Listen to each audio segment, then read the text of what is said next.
so this is really a very special place for us, and it's called the Valley of Elah. The Valley of Elah is a very special place for the story that takes place in 1 Samuel chapter 17, and that is the battle of David and Goliath. And the battle of David and Goliath takes place between two mountains. One is called Azekah, which is behind this group over here. If you look up on the hill, way up there, you see like a single tree up on top of a hill. There are two little trees. So you look up there, that's the forward down to the right to the Phoenix tree. That's Azekah. And on the mountain of Azekah was the Philistine stronghold. For the sake of our teaching today, you guys are Philistines. You didn't choose that, the mountain chose you. So you're on that side. On this side is a mountain called Soko. And if you look behind you on the mountain kind of to about 11 o'clock, right around the corner there, that is Soko. And in between we have this valley called Elah. And the Elah comes from an oak tree that was very, very plentiful in this area. And it's a type of oak that Absalom was riding his horse and his hair got caught in the oak and made him very vulnerable to be caught.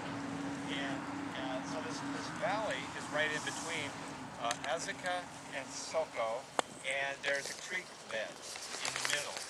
We're about as close as you can get to where this battle is taking place. We're in a creek bed between Azekah and Soko right now. The Israelites were over here, Judah was over here, the Philistines over here, and I'd like to get into that story with you and then draw some kind of spiritual application for modern times today that we can take with us and try to practice in everyday life. And I'm going to start in chapter 17 of 1 Samuel. Now the Philistines gathered their armies for battle, and they were gathered at Soko, which belongs to Judah. Soko, which belongs to Judah, over here, and encamped between Soko and Azekah. And Saul and the men of Israel were gathered and encamped in the valley of Elah, and drew up in line of battle against the Philistines. And the Philistines stood on the mountain on the one side, and Israel stood on the mountain on the other side, with a valley between them. And there came out from the camp of the Philistines a champion named Goliath of Gath. Gath is one of the 5 Philistine cities in kind of the territory of modern-day Gaza. You have Gath and Ekron and Ashkelon and Gaza. These are the cities that are over in the Gaza Strip area. And Goliath was from Gath, whose height is 6 cubits and a span. Those of you that have gone through the Great Adventure, you know that the number 6 is often identified with the 6th day of creation, and 6 is identified with beast. Beasts were created on the 6th day. Nebuchadnezzar is connected to the number 6. The beast is in the book of Revelation 666. Solomon was the first one in the Bible to be tied to the number 666 talents of gold they had as a result of his alliances with other nations. And here we see that Goliath is 6 cubits in the span, and then it tells us about how big his armor was. And then in verse 8, it says, he stood and shouted to the ranks of Israel. So you can imagine him over here shouting this way to the ranks of Israel, why have you come out to draw up for battle? Am I not a Philistine, and are you not servants of Saul? Choose a man for yourselves and let him come down to me. If he's able to fight with me and kill me, then we will be your servants. But if I prevail against him and kill him, then you shall be our servants and serve us. The Philistine said, I defy the ranks of Israel this day. Give me a man that we may fight together. When Saul and all Israel heard these words of the Philistine, they were dismayed and greatly afraid. Then in verse 12, it introduces this young character called David. This is not the first time we've heard of David, but he comes into this narrative here. Now, David was the son of an Ephrathite of Bethlehem in Judah named Jesse, who had 8 sons. In the days Saul, the man was already old and advanced in years. The 3 eldest sons of Jesse had followed Saul to the battle. And the names of these 3 sons who went to the battle were Eliab the firstborn, and next to him Abinadab, and the third Shammah. David was the youngest. The 3 eldest followed Saul. But David went back and forth from Saul to feed his father's sheep at Bethlehem. 40 days the Philistines came forward and took his stand. And you know the number 40 is the number of trial. You have so many incidents in the Bible of the number 40. 40 years in the wilderness. Elijah, 40 days. Noah, 40 days of rain. Jesus, 40 days in the wilderness. And here, the Philistines are standing against Israel morning and day, 40 days. So that's a test. That's a test. And we as Catholics, what do we celebrate? We celebrate coming up. Lent. Lent is 40 days. And it's 40 days of testing and 40 days of purification, trial.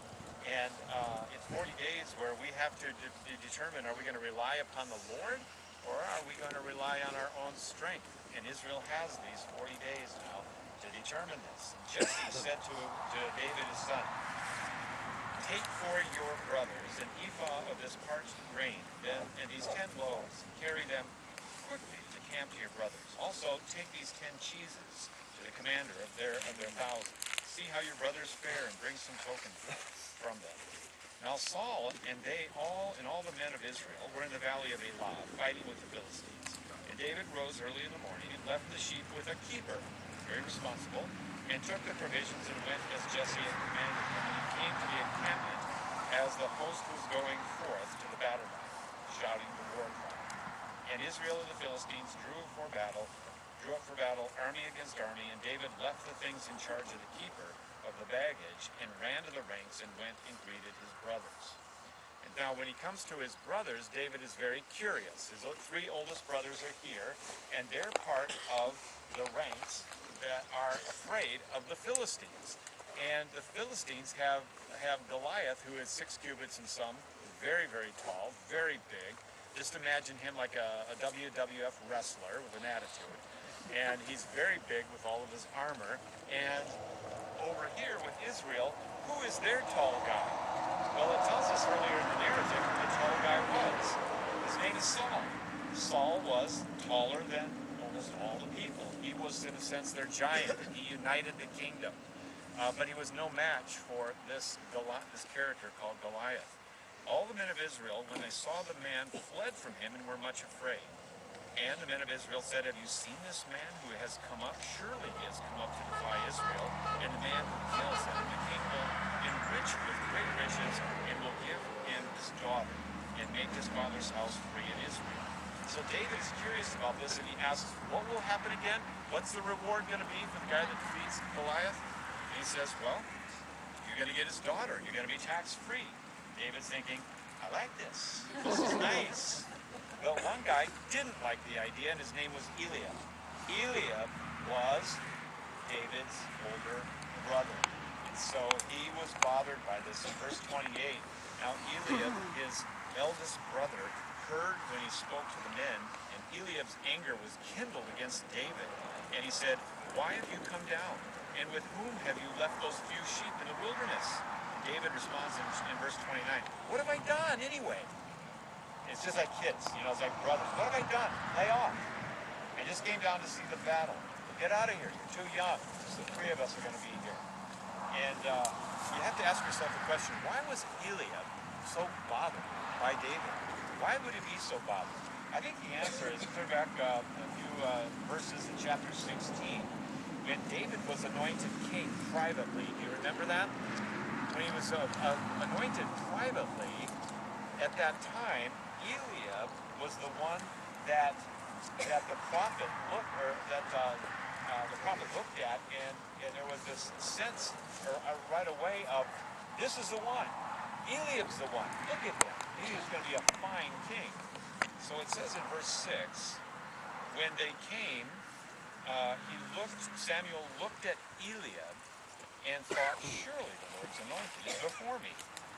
But the Lord said to Samuel, do not look on his appearance or on the height of his stature, because I have rejected him. For the Lord sees not as man sees, but looks on the outward appearance. The Lord looks at the heart. So earlier in chapter 16, Eliab was rejected. He looked like the right guy. He looked like the one that would lead them in battle. But the Lord spoke to Samuel and said, no, don't look at the outside, look at the heart. And that's where David comes in, because David has a heart after God. And that explains why Eliab is a little bit ticked off with David when he comes to the front line. Well, in verse 31, when the words which David spoke were heard, they repeated them before Saul, and he sent for him. And David said to Saul, let no man's heart fail because of him. Your servant will go and fight with this Philistine. Imagine that. He's just the youngest of Jesse's kids. He came to bring supplies, and suddenly the guy who's bringing supplies is going to become the main character. He's going to become the one that fights the enemy, and on the outside he doesn't look like the likely one, but he has a heart that trusts in God, and he's the one who's going to end up fighting this great giant of the Philistines. And Saul said to David, you are not able to go up against this Philistine to fight with him, for you are but a youth, and he has been a man of war from his youth. How many of us have felt like we're in a battle of life, and nobody else would put a lot of credence in you? And when it comes to really fighting a battle, they'd say, well, that person's not experienced in fighting battles. That person doesn't have what it takes. We kind of reviewed that, you know, with the feeding of the 5,000 and a number of stories in the Bible where it's the unlikely person that really ends up doing something in the kingdom of God. We spoke about that at the Pool of Siloam yesterday in John chapter 9. Well, David said to Saul, after Saul said, you're not able to do this. David said, your servant used to keep sheep for his father. And when there came a lion or a bear and took a lamb from the flock, I went after him and struck him and delivered it out of his mouth. And he rose against him. And if he rose against me, I caught him by his beard, struck him and killed him. Na-na-na-boo-boo.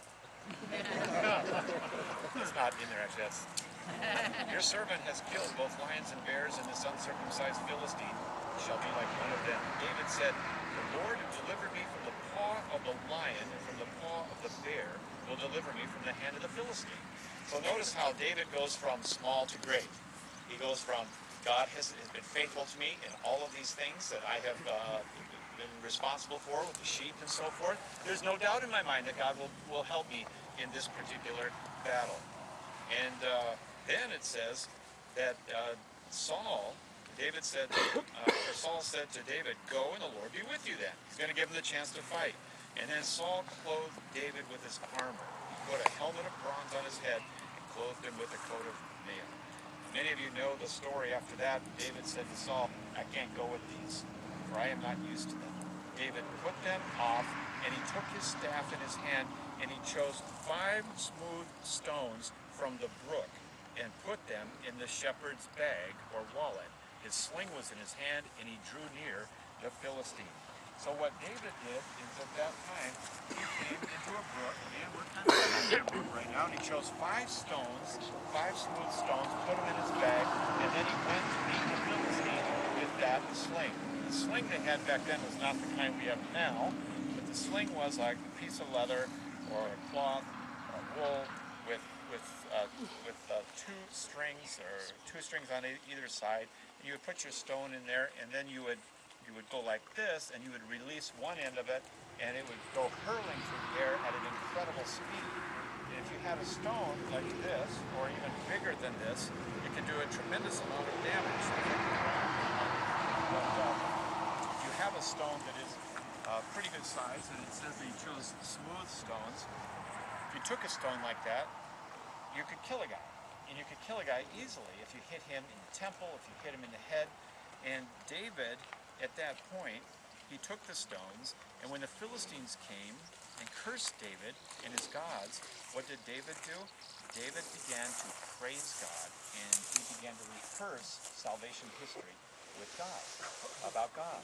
That's one of the great things we can do as Bible study students, is that we learn Scripture in the deeds of God, in the words of God, so that when we're in the battles in our life, we're not left to just guessing, but we can literally rehearse what God has done in our lives. David, at that point, ran quickly to the battle line to meet the Philistine. David put his hand in his bag, took out the stone, slung it, and struck the Philistine in the head. The stone sank into the forehead, and he fell on his face to the ground. So David prevailed over the Philistine with a sling and with a stone, struck the Philistine and killed him. There was no sword in the hand of David. Then David ran and stood over the Philistine and took his sword, drew it out of his sheath, and killed him and cut off his head with it. At that point, then, of course, David becomes a national hero. He becomes a national hero, and it says in verse 58, and Saul said to him, "Whose son are you, young man?" And David answered, "I am the son of your servant Jesse of Bethlehem." And then, in chapter 18, news of this battle and this young man, started going around, and even a song was sung and reached #1 on the Billboard chart. And that song is in chapter 18, that Saul has slain his thousands and David his tens of thousands. And that's when begins the rivalry between Saul and David. But what I would like to share with you today in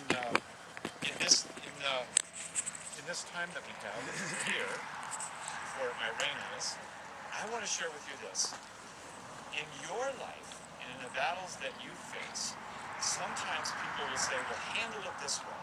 And it's like Saul's armor. It doesn't feel right. It's not you. You don't know how to do it.